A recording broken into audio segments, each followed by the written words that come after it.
नमस्कार दोस्तों, बुलिश भारत में आपका स्वागत है। दोस्तों आज हम बात करेंगे मार्केट ने कैसे सबको पागल बनाया और मार्केट अपने उसी लेवल में खड़ा रहा, लेकिन सबके पोर्टफोलियो को जो है हिला के चला गया।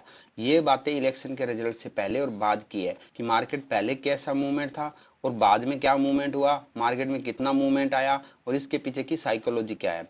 तो सबसे पहले बात करते हैं मार्केट पहले कैसा था। इलेक्शन से पहले अगर बात करें, ये देखो मार्केट ने यहाँ से सपोर्ट लिया, उसका दोबारा सेम लेवल से सपोर्ट लिया और फिर यहाँ पे सपोर्ट लिया।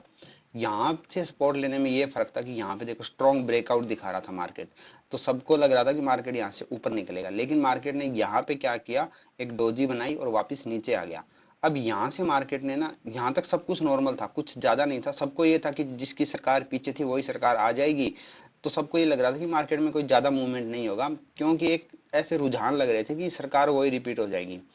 उसके बाद एक इलेक्शन के दिन क्या होता है, यहाँ पे देखो ये 3 तारीख की बात है। 3 तारीख को यहाँ पे एग्जिट पोल के रिजल्ट आते हैं और एग्जिट पोल के रिजल्ट के बाद मार्केट देखो यहाँ से गैप अप ओपन हो जाता है। यहाँ से लेके ये लगभग कितने परसेंट का है, अब यहाँ से अगर हम देखेंगे गैप अप कितना होता है, लगभग ये है 3.5 पौने 4% का गैप अप ओपन होता है। अब इतना बड़ा गैप अप होता है और वो भी इलेक्शन से पहले, तो सबको ये लगता है कि मार्केट यहाँ से ऊपर निकल जाएगा। लेकिन अगले दिन मार्केट क्या करता है, सबको बुद्धू बनाता है और अगले दिन मार्केट यहाँ इसी लेवल से वापस नीचे आता है। ये देखो यहाँ पे मार्केट ओपन होता है और यहाँ से मार्केट नीचे गिरता है यहाँ तक, और ये लगभग 8% की गिरावट है। ये देखो यहाँ से अगर आप देखोगे तो ये लगभग यहाँ से 8% की गिरावट है। ये अगर आप यहाँ से देखोगे तो ये देखो यहाँ से यहाँ तक लगभग जो है ये मार्केट ने 8% गिरा है। ये देखो यहाँ तक मार्केट गिरा है, यहाँ तक 8% गिर गया। अब सबको ये लगता है कि मार्केट में इतनी बड़ी गिरावट आई है तो इस वजह से मार्केट जो है बहुत नीचे जाएगा और ये मार्केट क्रैश हो गया है। तो यहाँ पे सब लोग सेल साइड की पोजीशन बनाने लग जाते हैं। लेकिन अगर आप ध्यान से देखोगे, ये देखो यहाँ पे भी सपोर्ट है, यहाँ पे भी सपोर्ट है, यहाँ पे भी सपोर्ट है। अब मार्केट जब भी किसी भी सपोर्ट के नीचे जाता है तो जो ऑपरेटर होते हैं उनको क्या है, बाइंग की पोजीशन बनानी होती है। अब ऑपरेटर कैसे काम करते हैं ये आप ध्यान से समझो। ऑपरेटर का क्या काम होता है, ऑपरेटर हमेशा पिछले प्राइस से सस्ता खरीदना चाहता है। जब भी पिछले प्राइस से सस्ता कुछ भी उसको मिलता है वो खरीदेगा। अब यही ऑपरेटर चाहते थे कि किसी बहाने हमें एक डिप मिले, और ये डिप देखो कितना जबरदस्त डिप है। ये देखो यहाँ से बाइंग आई थी ना, ये देखो यहाँ से बाइंग आई थी मार्केट में और उसके बाद वापस इस लेवल को कभी टच नहीं किया। और जब ऑपरेटर को सेम ये लेवल मिल गया यहाँ पे, तो यहाँ से स्ट्रॉन्ग बाइंग दोबारा चालू कर दी। ये सुबह सुबह गिरा था 3 घंटे तक, उसके बाद मार्केट यहाँ तक रिकवर हो गया था। अब यहाँ से बाइंग चालू हुई है, उसके बाद अगर आप देखोगे तो ये देखो मार्केट वापस इस लेवल पे कभी नहीं आया, यहाँ से बाइंग चालू करी और मार्केट फिर ऊपर चला गया। आज भी मार्केट यहाँ तक ऊपर आ गया। अब एक चीज जो सबसे जरूरी ध्यान से देखने वाली है वो ये है कि मार्केट जो है जहां पे इलेक्शन से पहले था वहीं पे ही अब है, आज भी वहीं पे ही है। कोई चेंज नहीं है मार्केट में। इलेक्शन से पहले और इलेक्शन के बाद मार्केट बिल्कुल सेम लेवल पे है, ये देखो यहाँ पे। लेकिन मार्केट ने एक दिन गैप अप दिखाया, उसके बाद गैप डाउन दिखाया। ये दिखाने की वजह से क्या है, बहुत बड़ा एक क्रैश जनरेट किया। ये मार्केट क्रैश नहीं था, ये जनरेट किया गया था ताकि सबको ये लगे कि मार्केट क्रैश हो गया है और लोग जो है सेल साइड जा रहे हैं। अब देखो ऑपरेटर का आपको एक चीज समझाता हूँ, ऑपरेटर को क्या चाहिए होता है, उसको सस्ता खरीदना है।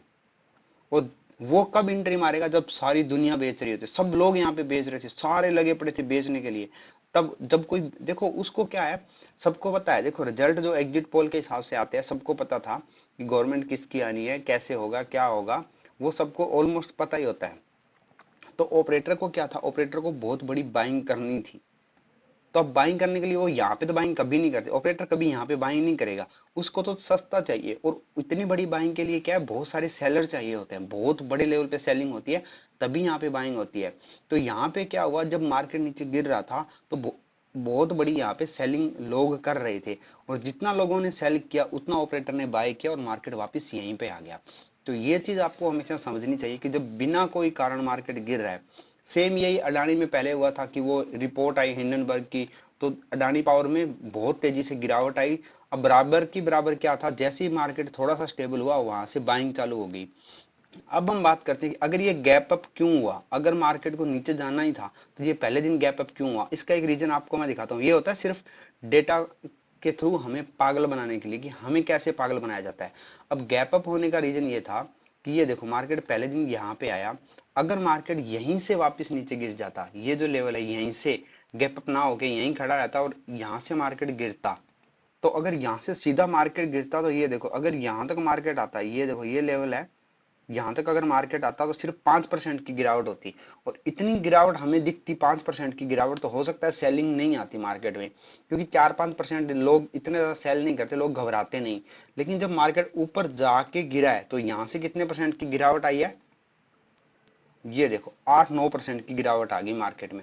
तो ये हमें एक डेटा भी दिखता है कि ये डेटा की साइकोलॉजी होती है, हमें जितना बड़ा डेटा दिखता है उतना हम सेलिंग करते हैं। लेकिन ये चीज कोई नोटिस नहीं कर रहा था कि उससे पहले दिन मार्केट ने 4% की मूव ऊपर की तरफ दिया था, अपसाइड का मूव दिया था। तो ये जो टोटल जो 9% की गिरावट है उसमें से 4% ये निकालो, तो मार्केट तो 5% ही गिरा है ना, और 5% ये रिकवर हो गया अगले दिन। क्लोजिंग तो जो मार्केट की हुई थी वो तो 5 भी नहीं हुई थी। अभी जो क्या लग रहा है मार्केट में, अब देखो मार्केट में क्या एक सिनेरियो बन गया है कि हाँ किसकी सरकार बननी है, क्या होना है, तो कोई ज्यादा फर्क नहीं पड़ेगा। अब मार्केट जैसे पहले चल रहा था कि अगर मार्केट को ऊपर जाना है तो ऊपर जाएगा, और अगर मार्केट को यहीं रेंज बाउंड रहना है तो रेंज बाउंड रहेगा। लेकिन देखो सरकार अब क्या है, थोड़ा ना स्ट्रॉन्ग नहीं है, जितनी पिछले 2 सालों में जितनी स्ट्रॉन्ग थी उतनी नहीं है। तो हो सकता है मार्केट यहाँ पे थोड़ा टाइम लगाए, क्योंकि अभी मंत्रिमंडल बनना है, किसको क्या मंत्री को कौन सा डिपार्टमेंट मिलेगा, कौन क्या करेगा, ये सब चीजें डिसाइड होगी। उसके बाद क्या, अब बहुत सारे जो पहले मंत्री थे वो नहीं जीते, उसका भी एक मार्केट मार्केट पे इम्पैक्ट पड़ेगा कि कौन मंत्री बनेगा। तो ये चीजें धीरे धीरे क्या मार्केट में टाइम लगेगा, थोड़ा सा मार्केट को एक डायरेक्शन पकड़ने में कि मार्केट को जाना किधर है, थोड़ा पता चलेगा। अब कोई नया मंत्री आएगा तो उसको उसका काम करने का तरीका क्या है, कैसे वो काम कर रहा है, उसकी क्या नीतियां बन रही है, उसी हिसाब से जिस सेक्टर का जो अच्छा मंत्री आएगा या जो सेक्टर किसी अच्छे आदमी के हाथ में आएगा वही सेक्टर धीरे धीरे ग्रो करेगा। और अगर सेक्टर ग्रो करेगा तो उस सेक्टर के सारे स्टॉक ग्रो करेंगे, इंडेक्स भी ग्रो करेगी। तो ये चीजें थोड़ा टाइम लेगा मार्केट मेरे हिसाब से, ये जरूरी नहीं है, हो सकता है मार्केट कल ही ब्रेकआउट दे दे, लेकिन मेरे हिसाब से ये मेरा व्यू है कि थोड़ा वेट करना चाहिए कि ये क्या होगा मार्केट में। और जो इंट्राडे ट्रेडिंग करते हैं उनके लिए तो चाहे ऊपर जाए नीचे जाए, उनको अपने सेटअप का वेट करना चाहिए और अपने ट्रेडिंग जो स्ट्रेटजी है उनमें इम्प्रूवमेंट करना चाहिए। तो दोस्तों आज की वीडियो समझ आई तो इस चैनल को सब्सक्राइब कर देना और वीडियो को लाइक कर देना। धन्यवाद।